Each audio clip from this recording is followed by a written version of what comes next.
She's just licking my arm. I don't know why. Why are you licking my arm? You're so weird. She's just licking my arm. Hey guys, right here. It's been a while since I made a video, and I think in the new year I'm gonna start trying to do a video a week. And, focus on specific topics and try to be as honest as possible so people can kind of understand what trans people, or at least me specifically with my trans issues, go through. I think it's really important that there are as many voices out there as possible when it comes to trans issues. So even though I'm just one of many voices that are on YouTube about trans issues, I still really want to upload videos. That kind of dissuaded me at first last year when I was trying to do this thing, and then I realized, who the fuck cares?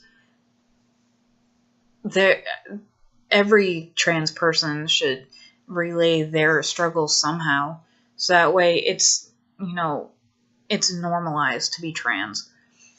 I'm tired of pretending like there's not these issues, that everything's hunky-dory. So I'm gonna kind of open up about things a lot, and I'm going to be really candid start from this point forward about what I go through and how hard it is and everything. So with that being said, today's topic is really rough. It's dysphoria. And if you don't know what dysphoria is, it is a generalized hatred for parts of your body or your entire body. And I have dysphoria bad. It's something that I've always struggled with since I started going through puberty and got my first monthly, and I grew a chest, and I didn't realize the actual source of it.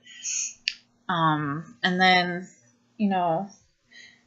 I realized I was at least gender fluid, and I was like, oh hey, I have a name to a face, essentially. And then I realized that I really identify as male, and that kind of made things even rougher. But then I remembered, even if they don't have the same exact symptoms as people born with a vagina do, cis guys have hormonal fluctuations too every month. They go through the same thing.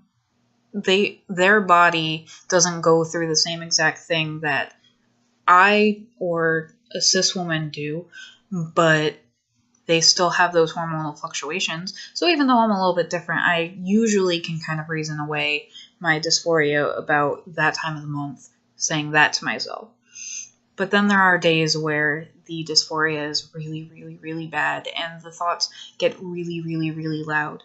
Normally I'm able to kind of tune them out.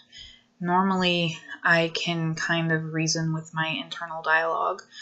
Having been through therapy for generalized anxiety, I kind of know the dialogue to kind of take with my internal self to kind of talk it down from ledges. Usually it's really easy. Usually I can get through a day with that dysphoria, which is ever present. Honestly, for me, it's really, really rough. That hatred of my body is always there, unfortunately.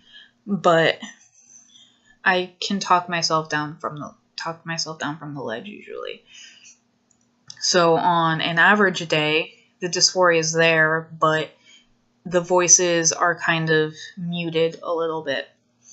But on really bad days where I'm hyper aware of either my chest or I'm going through my monthly and I'm hyper aware of my body being different, those are the days where the voices are deafening and the thoughts are constant, and just, it's rough.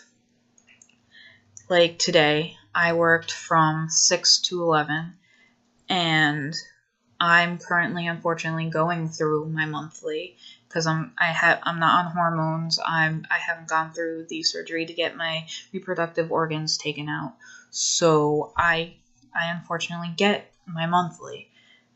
Today, those thoughts were incredibly, incredibly loud.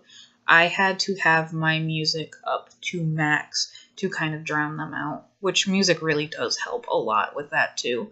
So even if the internal dialogue talking doesn't help, usually on a little bit of a harder day, music tends to drown out those thoughts too.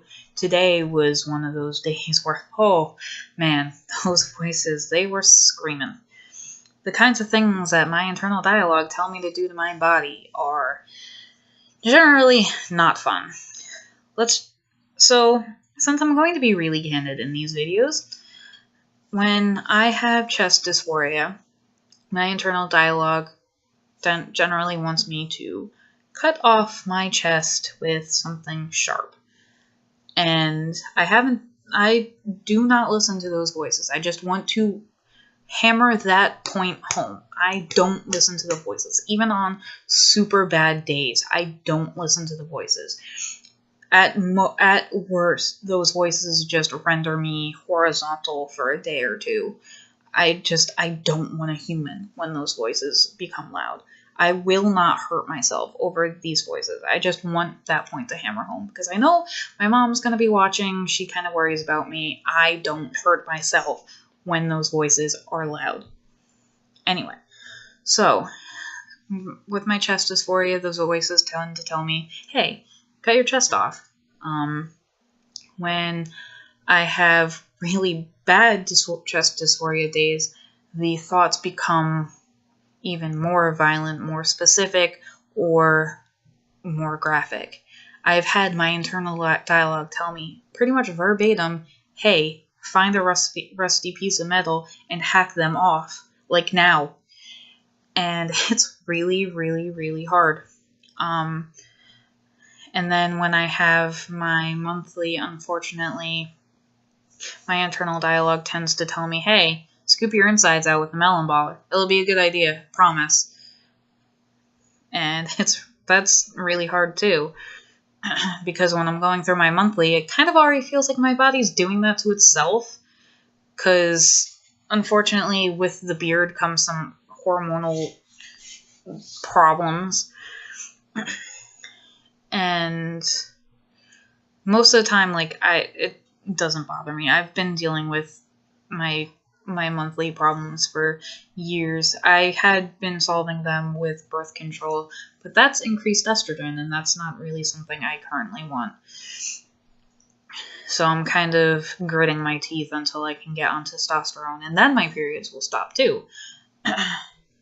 But yeah, so that internal dialogue, he tends to be really, really mean, and he tends to tell me to do some fucked up shit to myself. But I have struggled with self-harm before, and I never want to go back there. So I kind of know how to shut that shit down, fortunately. So yeah, this has been a really candid, really honest video about my dysphoria. If you have any questions, post a comment on the YouTube video or shoot me a message on Facebook or comment on the post on Facebook, whatever. And I'll probably make another video to answer them. So just keep a lookout for that. And peace out, everybody.